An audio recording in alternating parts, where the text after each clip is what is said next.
This is Truth Be Told. That not only are there reptilians here, new evidence of UFO fleets. We were close to nuclear war. To help you transform so that you can live your highest truth. We're not being told just because we're not ready for it. Radio stations of frequency, vibrational. I was a homicide detective with LAPD. UFOs increase visitations.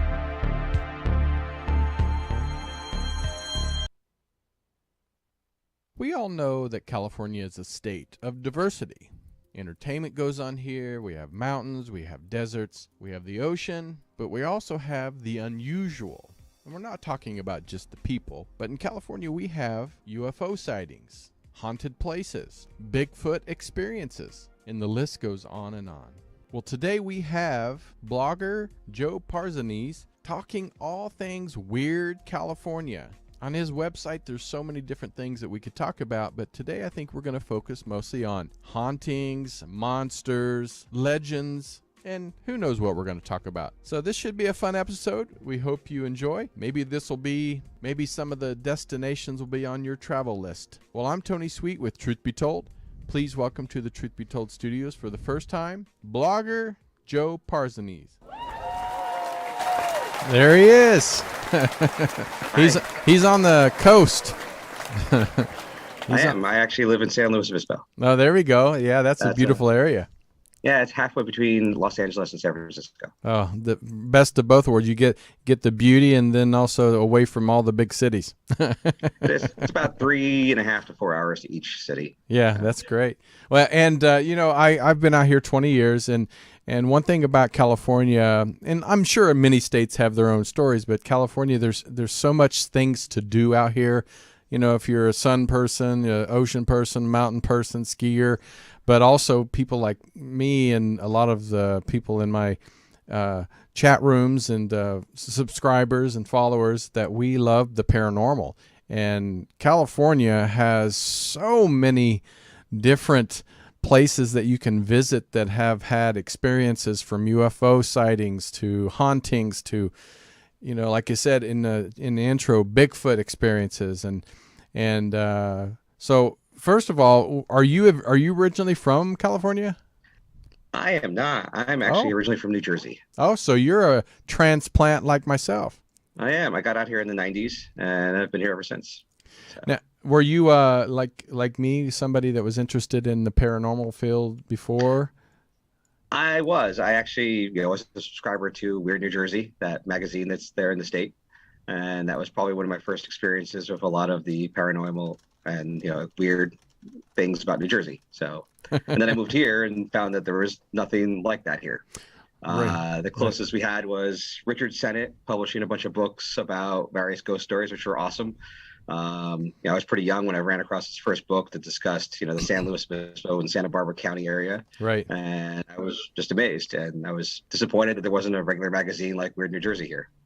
Yeah, and I was actually surprised. I saw that you acquired Weird California, that it was even available.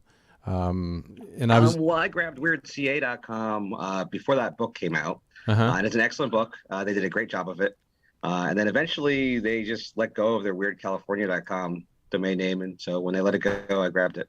That's great. Well, we're glad to have you here, and I know that you have a travel buddy that sometimes goes with you. Your daughter.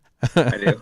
Yeah, she's turning 8 in about a week. On the 19th. I think that is awesome. I used to grow up going hunting and fishing with my dad, and those are great times to have memories to look back on. But especially this. I'm not much of a person that loved to go out to the bars and go to the clubs. I was actually a day person. That's why I even started. It's called Truth Travelers. Where I just get in the car and I drive and kind of see where I go and what's along the way. And that's how I kind of got interested in what you're doing, because California has so much legendary stories and, myths about things that go on in California. So I want to start off by just jumping onto your website. I mean, Weird California, people can, go check that out. But there's so many, you talk about, you have animals, bizarre buildings, for forgotten locales, hauntings, history. The list goes on and on. A little too much. Yeah, a little too much, but no, it's not. No, I think it's great, but because I think, that everybody's looking for their own Little niche. adventures. Yeah. And so, first of all, what is one of your favorite subjects on the list of things that you do? And then we'll just dive right in. I gotta laugh. I love the cheesy, quirky roadside attractions. I do. It's not paranormal, but I gotta admit, my daughter and I stayed in the Wigwam Motel last summer, and she had a great time. And we went to the McDonald's museum around the corner, and we drove down Route 66, and she really enjoyed a whole bunch of that. She bought a whole bunch of Route 66 paraphernalia and souvenirs and things like that. Oh, I love it. Not monsters, not stuff like that, but my daughter does love all the ghost stories as well. So. I don't know. She may be the next big TV host one day because of what you've instilled in her. So, I do. Actually. I do too. Like a lot of the roadside attractions. There's some amazing ones here in California. But let's dive into to one of my favorites is hauntings.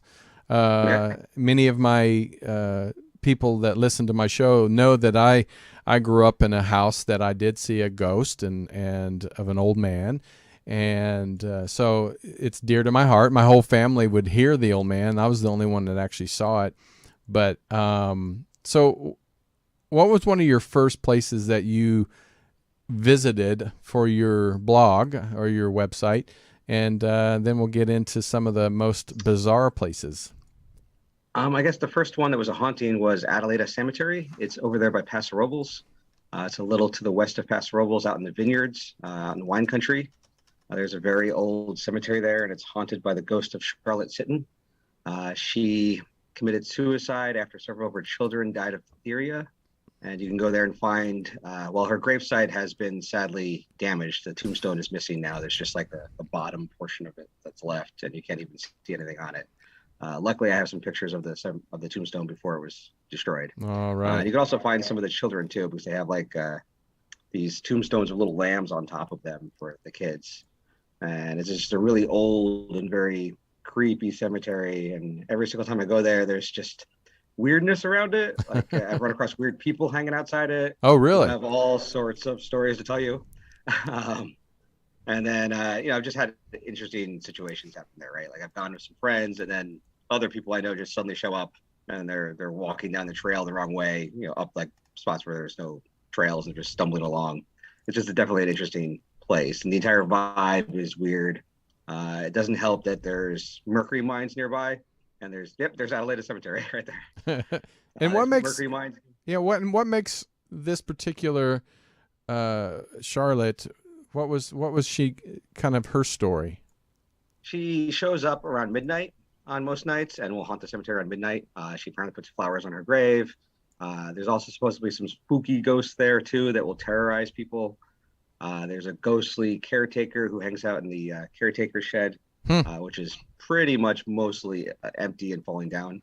They're working on fixing up some stuff there, but they have not fixed up much. The lower part is still where they have new burials. Right. The upper portion of the cemetery is where all the old ones are. And how old was this? Was this the 1800s or? Yeah, it's an 1800s one. Yeah. Late 1800s, 1880s, 1890s, I think is when they first started putting people there. Was this more like a chicken pox, or was it not chicken pox? What was the measles? Diphtheria was the one that got a lot of the children. Is that what it was? Yeah. I knew where I grew up in Kansas, outside of my hometown, there was a lake that right north of the lake, there was this old, forgotten cemetery. And we were looking at, most of them were broken, the headstones, but most of them were children. And that's because of that big outbreak at that time killed most of these kids. So, yeah. There's also a haunted schoolhouse right around the corner. And it had a fire that apparently took out some of the children too. And I guess one of the teachers hung herself from the rafters at one point too. Oh my God. So it's supposedly horribly haunted too. And it's right around the corner. Is that the Lincoln?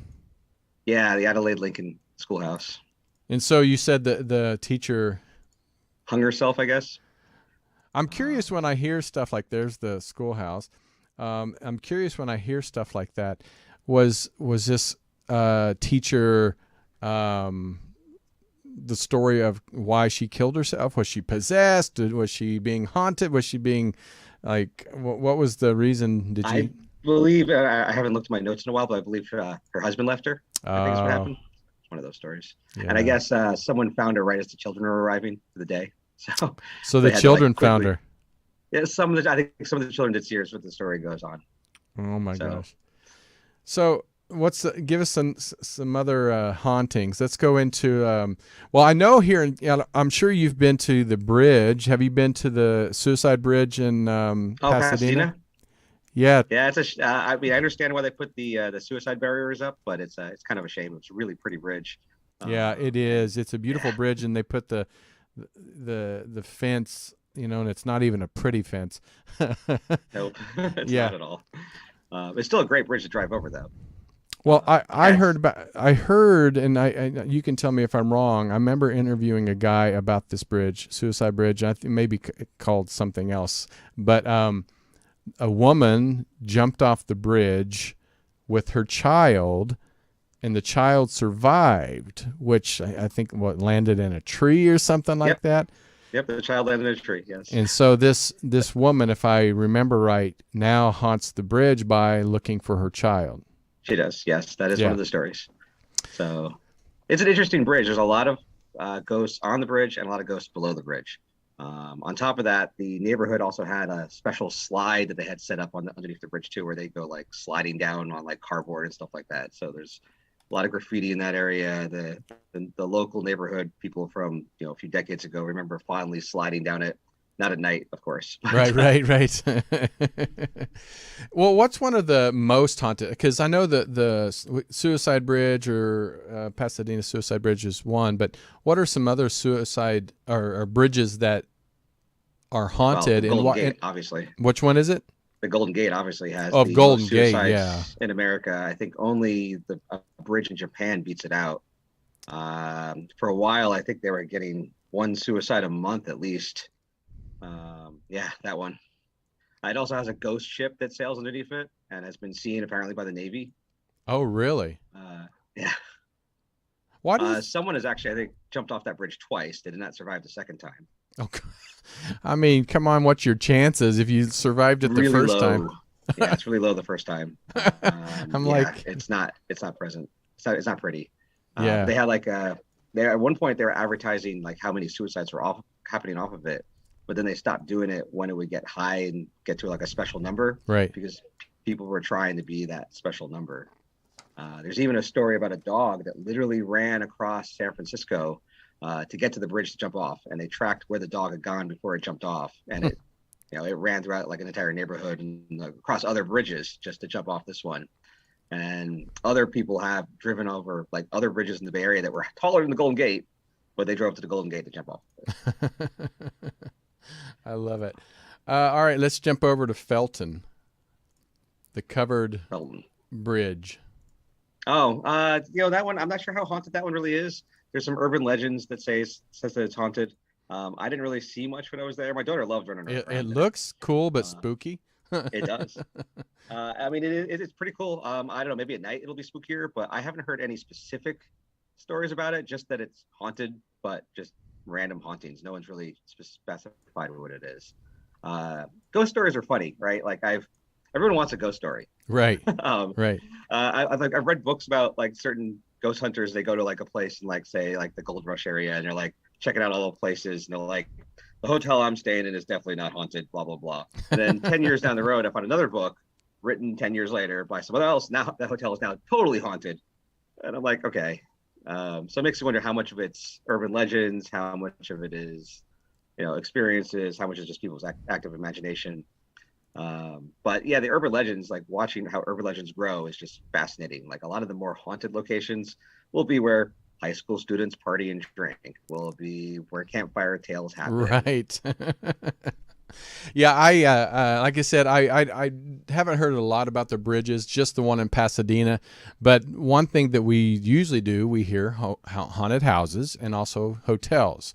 I know in California there are a lot of haunted houses, not just the ones they do for Halloween, but actual houses that have been haunted by its residents.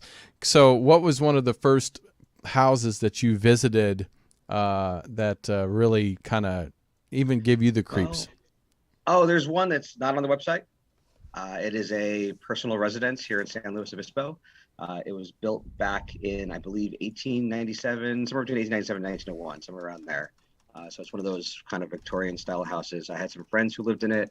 One of the roommates spoke about how there was hauntings going on in it. The rest of the roommates, of course, did not believe him. And I showed up one time when we were all hanging out, having a good time, and everyone was in the back area in the kitchen. And the bathroom in the back area is being used. So I went to the upstairs bathroom. So I walked through the living room, up to the stairs, went all the way up to the area that walks around, like the area there, all the rooms. Right. And went to this like add-on bathroom area. I went to that bathroom. As I'm washing my hands to come on out, everything got very, very cold. There's all this grunting and snorting noises coming from the other side of the door. Oh. I immediately threw the door open, and there was nothing there at all. And very confused and very weirded out, I finished washing my hands and slowly walked down the stairs. There was no one in the living room area. Everyone was in the back. No one had any idea what I was talking about. And finally, the guy who had talked about the ghost before told me a little bit more about what he had heard. And so later I brought my sister back, and I took her to the same spot. And whatever it was, it ran from her. Now, did you tell her the story before you came, or did you just say, "Hey, come in"? I told her. Okay. I told her I'd run across a ghost there, and I was curious what she thought. And so I took her up the stairs. We had a third person with us, and we got to the top of the stairs, and apparently both of our heads snapped to one spot and started tracking around the overhang, looking down the stairs there. Right. So whatever it was, ran by the other bedroom doors and ran into a far bedroom. And as it ran into the far bedroom, my sister and I looked at each other, and then I'm like, I think it just ran into that room. And she's like, yeah, I think so too. And the third person was like, your heads just were like locked without even looking at each other, tracking whatever it was. So it didn't like her, I guess. Right. Yeah. It's funny how spirits, ghosts, whatever you want to call them, do have a personality or have conflicts with certain personalities. And I've heard that before, and yeah. So I'm wondering, once they're on the other side, of course, sometimes ghosts don't realize they're on the other side. Why do you think spirits, in your own opinion, stick around at either bridges or homes or hotels? Why do you think that they kind of stick around on this part of the dementia? Well, I mean, in some places it's because they have, a personal connection to it, which would be hopefully like something happy would be nice. But in the case of obviously those bridges, it's clearly not. Right. But in some of the hotels, those people probably had a good time in the hotel, a fun moment there, something that was important to them. Like there's a little girl who hangs out in it's no longer a bed and breakfast or a hotel. Oh, I guess it may be a bed and breakfast somewhat. I think they're using it mostly for events. There's a little girl who hangs out in the upper turret like tower room, and she'll play with the guests when they were actually open for a hotel, and she'll cozy up to them in bed sometimes, peek out the window, and she has apparently a great time running around the place, but they don't rent it out anymore from what I heard. It's just mostly events. I don't know if couples stay there after they get married in the backyard, but I don't know. I think that would be. Have you ever like purposely stayed in a hotel room or stayed in a house just to see if you can see the spirit? I have not yet. I've looked into it a little bit. It's a little difficult sometimes to get the exact room. Right. But yeah. Because everybody else wants to do that. Yeah. I've thought about Santa Maria Inn. I've thought about trying to go down there and stay in one of those rooms. Which one is it? Oh, the Santa Maria Inn. The Santa Maria Inn has the ghost of Rudolph Valentino in it, but to be fair, he haunts everywhere. Right. I've heard that before. He is the most well-traveled ghost I've run across. More traveled than like the president ghosts, right? Like the ghosts of presidents are all over the place too. But Rudolph Valentino is literally in like 20 different locations. And his dog even gets around too. His dog? Yeah, his dog K-Bar haunts the Calabasas Pet Cemetery.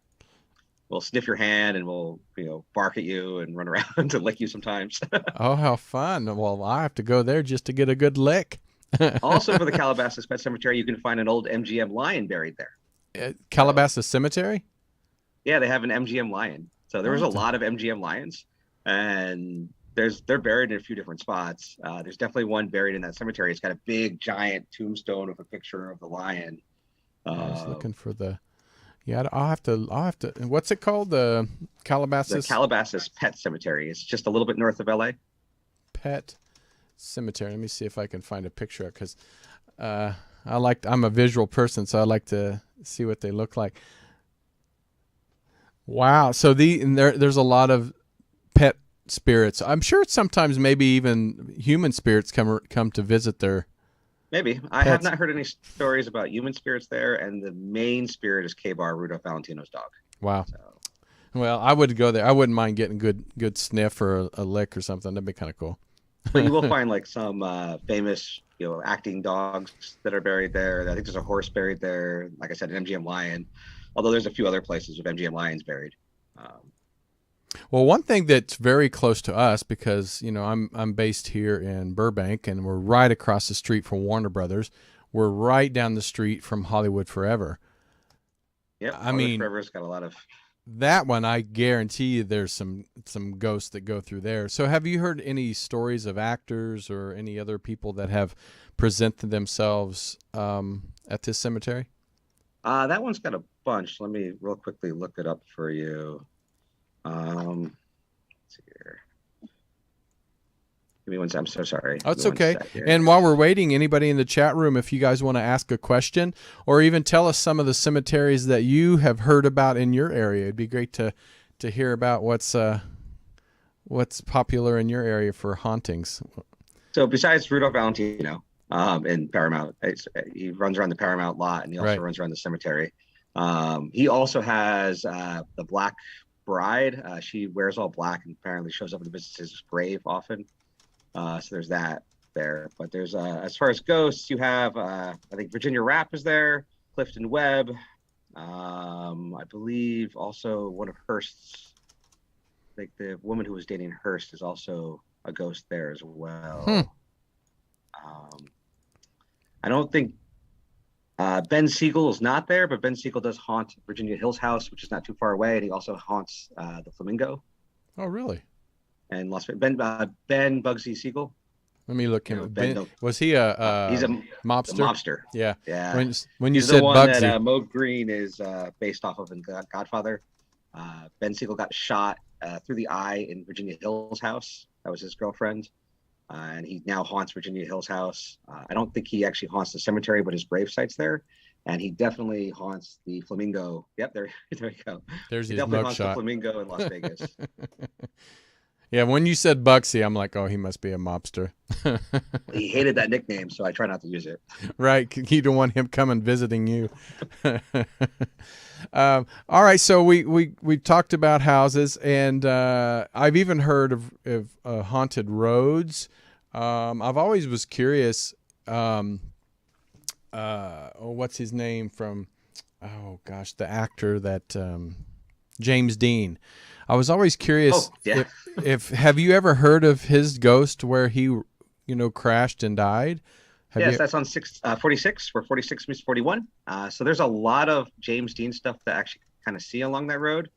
You have Shalom, which has the kind of like a monument to him, which is kind of the silver metal strip with his name on it and some other stuff on it. And someone built that. And then down the street, when you get to Lost Hills area, there's Blackwell's gas station there. And they have a whole bunch of pictures of him, and they have some giant cutouts of him. That was apparently the last place he stopped for gas. Wow. His roadster has been seen on the road, driving phantomly down it, especially on late nights and foggy nights, driving just down it. He sadly crashed there, crashing into a truck that was turning from what is now 41 onto 46. And I think 46 was called 466 back then.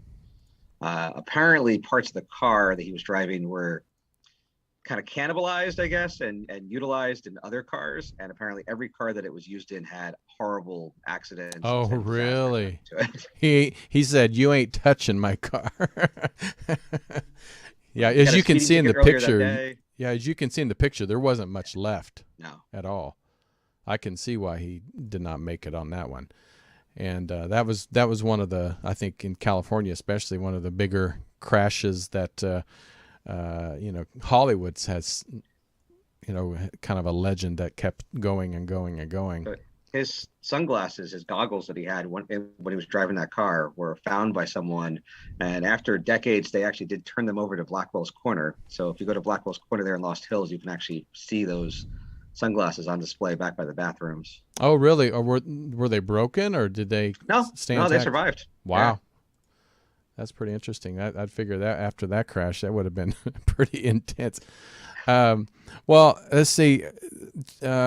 Smile Away says, my old neighbor in St. Louis, Missouri had a ghost dog. I thought it was silly until one day we heard a dog bouncing down the stairs and turned to see absolutely nothing. So, it is funny how a lot of people, their belief in spirits, they have their doubts again until they experience something that they can't explain. And then they're like, well, maybe I'm going to rethink this. I think a friendly ghost dog would be one of the best ghosts to have in your house. Right. You don't have to feed it. You don't have to let it outside. It cuddles. It barks at strangers. Right. Protects you. So, doesn't get sick, doesn't die. Yep. It's not going to throw up in your carpet, right? Right. Well, okay. So we're talking about ghosts, but California also has a lot of legendary monsters, or we talk about monsters. So tell us some of the monsters that California has reported. Well, obviously we have Bigfoot. Obviously we have several sea serpents off the coast. Right. There's also lake monsters. You have chupacabras that show up every now and then, apparently. Just a variety of different ones. Right. Beyond that, there's also a lot of like human monster hybrid type things. You'll run across a goat-headed monster down in near Ojai, Ventura area. There's a cow-headed monster down east of San Diego. We've had a few sea serpents. Of course, you have also the Native American monsters that have popped up here and there. So things like that. Well, I know the like you said, the chupacabra. We've talked about that before. Where have they seen those? Mostly in the southeastern part of like closer California, to Mexico, like over by Arizona and New Mexico. Yeah, heading that way. Yeah, So. and has there been one that maybe you've seen or not just heard of? I've never seen a chupacabra. Sorry. I mean, of any type of monster, have you seen anything? No, I have not. I'm sorry. Now, I think No, go ahead. But like, for example, if you look behind me, you'll see these are the mountains of the Santa Lucia Mountains. They run from roughly Avila, San Luis Obispo area up to Monterey through Big Sur, and there's creatures that live up in them, supposedly called the Dark Watchers. And they're these 10-foot tall, like humanoid-like creatures that appear at twilight, just kind of staring off into like nothingness. So, and they live in these very pretty mountains that are here that people come from all over the world to drive through. It's about 135 miles from San Luis Obispo to Monterey along this road. Yeah, I love that drive up there. It's such a beautiful area. Like I said, it's just it's amazing. Yeah, it's peaceful, quiet, and so much to do, especially nature-wise. And it has a ghost story too. Does it? Yeah. So there's a bunch of ghost stories up there, but one of the bigger ones. Let's see here. Give me a second. I'll put a bridge up here. This one. Okay. Did that change my background? There you go. So there's this bridge. That's the Bixby Bridge. The Bixby Bridge was built back in the 30s as they were trying to get this road finally fully open from Monterey to San Luis Obispo. And back when it opened around 1937, a man named Al Greer did fly a plane from the canyon side over there on the left, underneath the bridge and out towards the ocean. Today, every now and then, people will be out there at night or driving over it at night, and a plane will fly in the reverse direction out from the ocean. It'll fly underneath the bridge and fly through the canyon and up. And it's this ghostly World War I plane that flies on it. Oh my gosh, that is awesome. That is awesome. Yeah, and this bridge is where again? Paranormal one. It's at Bixby Bridge. It's north of Big Sur. Okay. It's north of Big Sur. It's south of Monterey. So it's probably about 20 miles, I think, north of Big Sur. So it's not too far from Big Sur area. It's getting close to Point Sur there, where there's a whole bunch of shipwrecks. If you're driving along this road, something that's not paranormal that you want to look for, when you get by Hearst Castle, you'll run across these guys. These are wild zebras. Oh, really? They're not ghosts. They're actual wild zebras. No one takes care of them. There's about I think about 130 now. And Wow. they've been there since William Randolph Hearst released them from a zoo a long time ago when he had money trouble. I've been actually the wanting to saddest go thing up to about the the- Hertz Castle. I've been The wanting Hearst to. Castle's great. It just reopened. Yeah, I went up there about less than a year ago, and they were still closed. And I was like, no, I wanted to go so bad. So I'm thinking about taking a trip up there just to do some filming. So But the zebras were released by Hearst a long time ago and have flourished. The worst part about the zebras is since no one does take care of them, when one eventually does die of natural causes, it just kind of sits out there until a rainstorm comes along, and then the rainstorm will wash the zebra out into the ocean. Huh. Well, what happens when a zebra ends up washed into the ocean? It gets washed ashore on the beach. So if you're walking along the beach in San Simeon with your daughter, it's possible for a zebra carcass to wash. and they're like, what the hell is a zebra out in the ocean? Well, let's talk about lizard people. Okay. That's definitely something that, truth be told, because a lot of times lizard people, we think of extraterrestrials. We at least link them to that.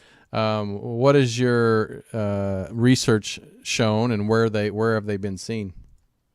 So the lizard people have actually been seen, well, a lot of places. Even when I was in New Jersey, we would hear stories of lizard people. Like, I don't know if you remember, there's a company called ITT. ITT had all these government facilities that they managed, and supposedly the lizard people had tunnels that led up to ITT's facilities so that they could have secret meetings of ITT to discuss politics and where things were going to go in the world and stuff like that. Well, California has those too. For example, Vandenberg Space Base, it's no longer Air Force Base, Vandenberg Space Base supposedly has tunnels that lead up to it. Mount Shasta has a little of everything, including probably a city of lizard people underneath it. Right. There's definitely lizard people down in the Long Beach and Los Angeles area, according to the stories. And in the 30s, someone actually went looking for them in downtown Los Angeles. It was in 1933, 1934. A guy named G. Warren Schufelt, he got a contract with the city to dig in downtown Los Angeles. And the original agreement was that he would pay for all the costs, leave the site the way he found it, and pay the city 50% of any treasure he found. Now, it's important to note that no treasure was ever turned over to the city. I think he dug about 250 feet down. It made the papers. I think the city's like, oh, we did something wrong here. We better stop him. And they did stop him. And the entire project was canceled and went away. He had some sort of strange device. It was described as like a radio X-ray device. Now, I don't know how that exactly works, but it apparently worked underneath the principle that all matter has its own like radio frequency, and that you would take this device and put like something in the device, and it would analyze the radio frequency of it. So say gold, and it would be able to point you in the direction of more gold. And so he was using this to find these caves that were supposedly underneath LA and look for gold that the lizard people had. Needless to say, no one's ever unveiled this device. It's been 90 years, and right. that device sounds like it'd be really useful. I was going to say, if you have an extra one, I wouldn't mind trying it out. He had a Native American working with him, and the Native American apparently claimed that he could predict earthquakes within at least 96 hours before they would happen. Oh, wow. Obviously, that has also not come to, he hasn't revealed his secrets. So, but supposedly the lizard men are down there. Well, Michelle in the chat room says lizard people live as celebrities, I believe. What do you think? Do you think some of these? Do you think the lizard people? And by the way, we have a guy named Robert in there. Robert, thank you for tuning in. But he was saying, this is a lot of disinformation. This is not disinformation. This is actually just entertainment purpose. And we're, two people that love to reach out and go places in California that, love to look into legends and people's local myths. It's so disinformation. This is everywhere. It's not just in California. I mean, in my hometown, my sister swears she saw a Bigfoot in the local woods, and UFOs and all kinds of stuff. So this is everywhere, and it's really entertainment purposes. But I have a feeling some things are definitely have its legit sightings. There's a reason for a lot of the stories, right? They had to originate from Somewhere. some maybe very small grain of truth. Yeah. I mean, my website is a website of, well, roadside attractions and stories. Right. They're stories. Whether they're true or not, that's for you to come up with, right? Are there lizard people living in LA? I don't know.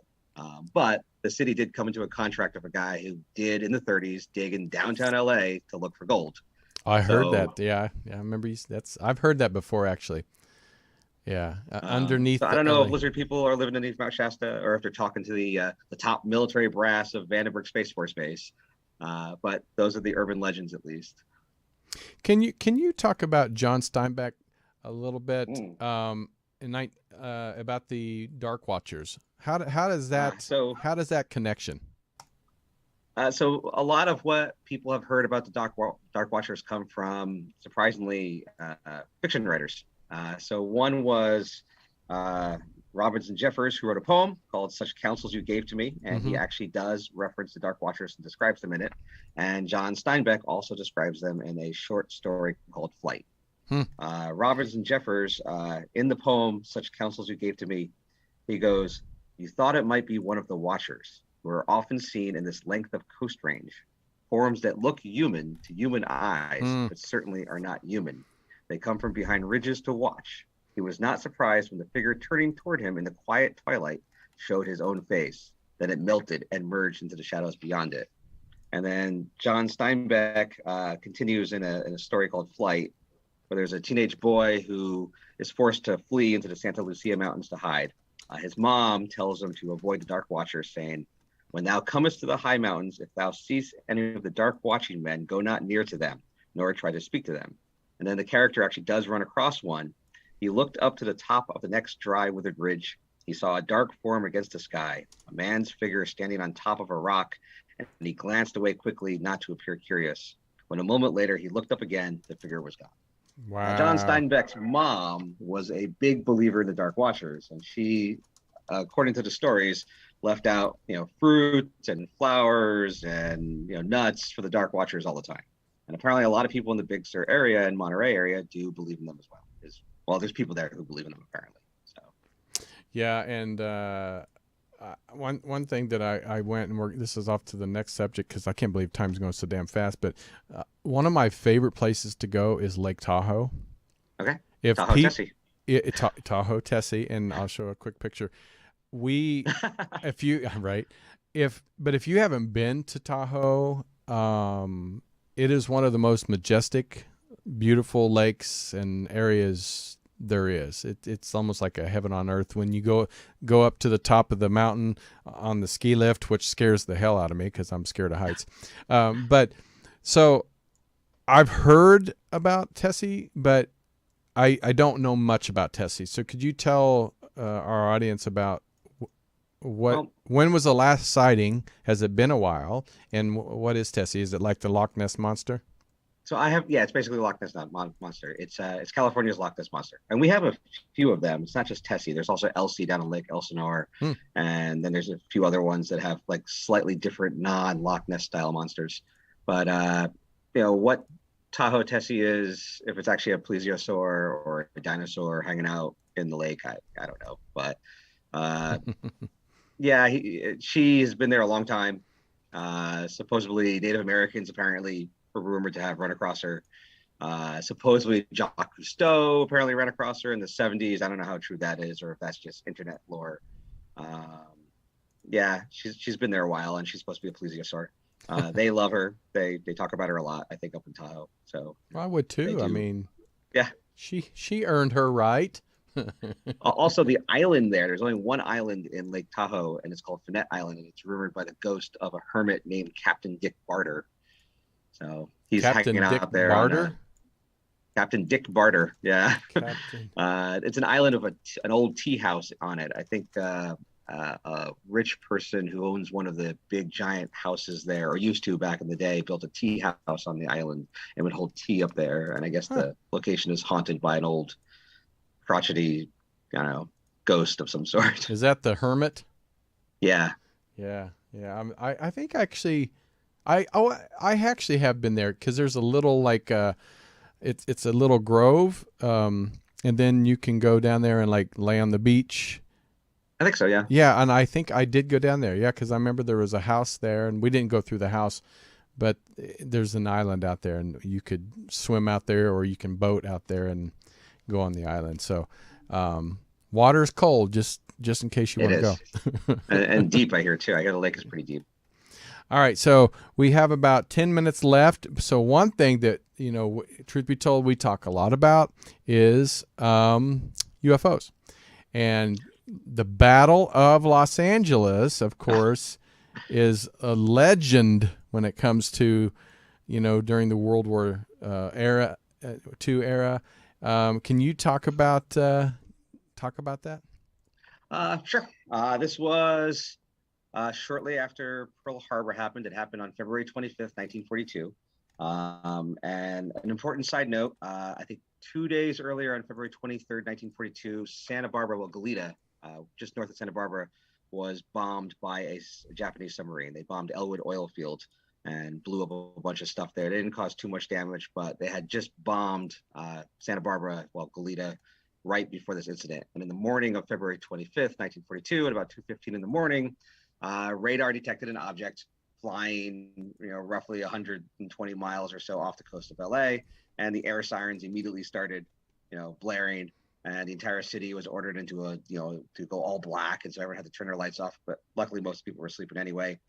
And then immediately, anti-aircraft, guns were put on alert, right? And soon thereafter, they just started firing into the air, right? So, they were all very heightened. They apparently saw something on the radar and started shooting. And if you've seen some of the pictures, the spotlights are going towards what looks like some sort of object in the sky, and they're supposedly shooting up into the air at that object. Anti-aircraft were just shooting up and down the coast. They're not entirely sure what it was.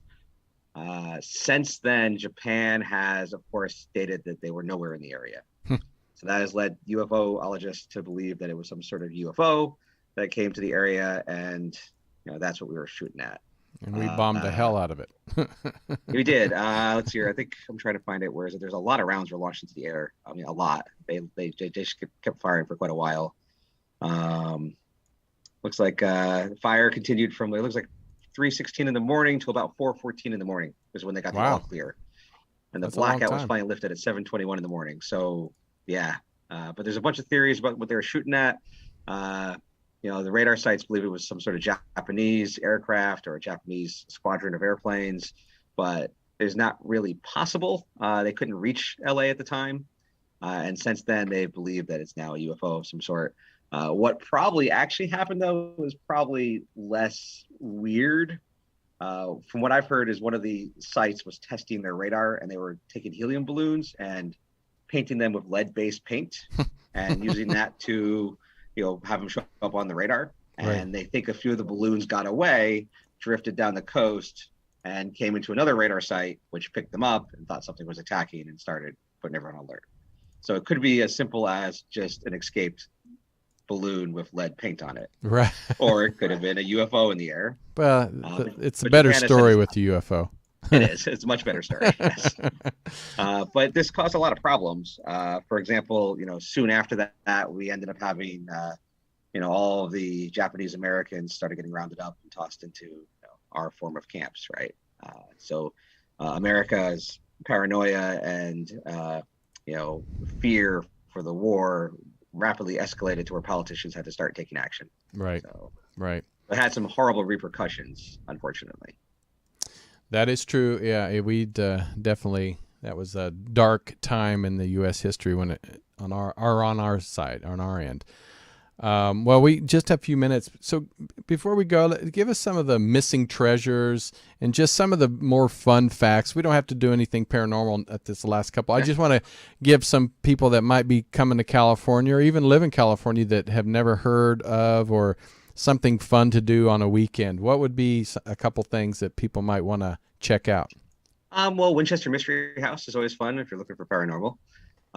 Down in LA, I don't believe it's reopened yet, sadly, but the Queen Mary is always, it's expensive, but it's always a good tour. They have a really good tour. Back to where the Dark Watchers hang out. Behind me, you'll see these giant calla lilies. This is Calla Lily Valley. It is north of that Bixby Bridge area that I showed you. And between like February and April, it blooms with thousands of these galleys, and they are gigantic. I mean, yeah, they're just hordes of them, and it's just beautiful if you're looking for like natural wonders. You're not too far from redwoods either, so it's all in all, good trip. Muffler men are all over the place in California. Do you know what muffler men are? Those No. are they're 18 to 22 foot tall fiberglass men that were built back in the 50s and 60s. They usually have like one hand like this and one hand like that, which like one hand's up, one hand's down, and they're usually holding a muffler or an axe or some other instrument of some sort, and they're produced to advertise various places, and they pop up all over the place. There's a lot down in LA. They were made in there. There's one right there. That's down in San Diego. It's over in Escondido. It's funny you know it. So that's the Jor muffler. He gets dressed up for the holidays too. Oh, really? A Santa outfit for Christmas. That's hilarious. Well, they're built in Venice. In what is it? They were built in Venice in LA. Oh, really? A bunch of them. They also, the company was International Fiberglass. They also made a variety of giant fiberglass chickens and cows. And have you ever heard of the Doggy Diner fast food chain, which was in the Bay Area? They made the Doggy Diner heads. Doggy Diner fast food. No, I have not. I'm looking to see if I can find. So that's cute. I love it. Yeah, they're giant dachshunds and chef hats and bow ties. Oh my God, that's hilarious. So if you want to see a bunch of muffler men and a bunch of Doggy Diner heads, you can only visit it during the week, Monday through Friday. But there's a place called Bell Plastics in Hayward, and a guy there named Bruce Kennedy, and he's awesome. I've talked to him several times. He runs a fiberglass fabrication shop, and in like 0203 timeframe, he bought Hayward's Muffler Man and moved it to his site. And since then, he's just bought a myriad of fiberglass statues. So he's got like, I think 6 or 7 Muffler Men now. He's got 2 Doggy Diner heads and several other fiberglass statues, including a Uniroyal girl, which is the female version of the Muffler Man. She looks a little like Jackie Kennedy. That's hilarious. Yeah, she looks a little like Jackie Kennedy. Sometimes she's got a bathing suit on, sometimes she's got a dress. Well, one thing that I really love to do if I'm going out, I love these old missions. Oh, there's a lot of them now. Oh, there is. They're all haunted. That's what I'm saying. You could tell. I get that kind of creepy feeling of going in because some of these are hundreds of years old. I mean, and a lot of people, a lot of their the priests or ministers that would be part of it, they're buried there, and they're. Yeah, I guarantee you there's some ghosts walking around down there. So Mission San Miguel has both a lost treasure and hauntings. Oh, really? And had a horrible murder happen there, horrible massacre. There was a guy named Reed who took over the mission when Spain owned everything and they sold off the missions. So he ended up running it for a while as kind of like a waypoint, and he only took gold as payment. And he was bragging about having gold buried on the site, and some pirates and bandits, this group of pirates and bandits showed up and were staying the night, heard him bragging about it.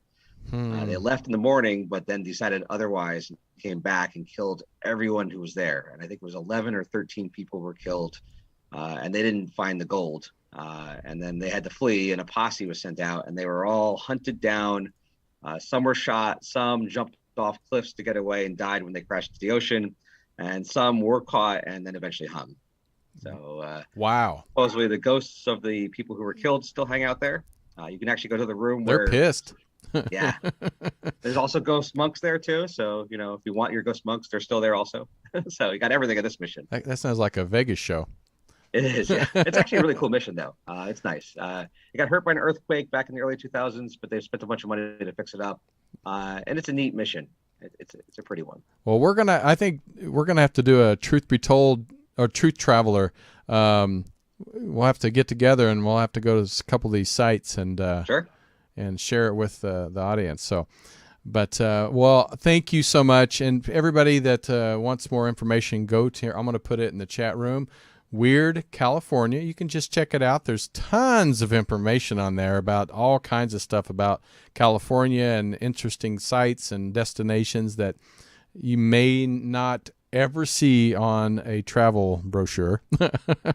So, yeah, check it out. And hopefully, Joe, if you have questions, I'm sure he can reach out to you if you have questions. But, Joe, thank you so much for being on Truth Be Told. Thank you. it was awesome time, and thank you for sharing all your fun travel with your daughter. Thank you so much. I had a great time, and thank you for having me.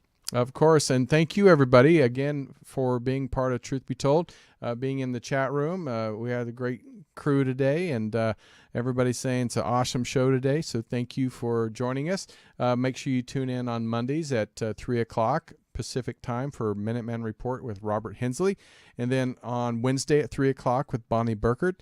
And so, with Truth Be Told Transformation, of course, meet every Friday. And don't forget, in a couple of weeks, I'm going to be with Robert Hensley in Roswell, New Mexico for the 75th anniversary of Roswell crash. So we're excited to be on the ground and interviewing some of those speakers. So I hope you guys tune in for that. And if you're there, please come up and say hi.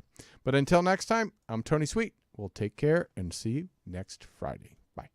This has been another episode of Truth Be Told. Thank you so much for watching. Recorded live at UBN Go Studios in Burbank, California. Join us on social media. Facebook, Truth Be Told Radio. Instagram, Truth Be Told Paranormal. Go to Truth Be Told Worldwide for more information on upcoming shows.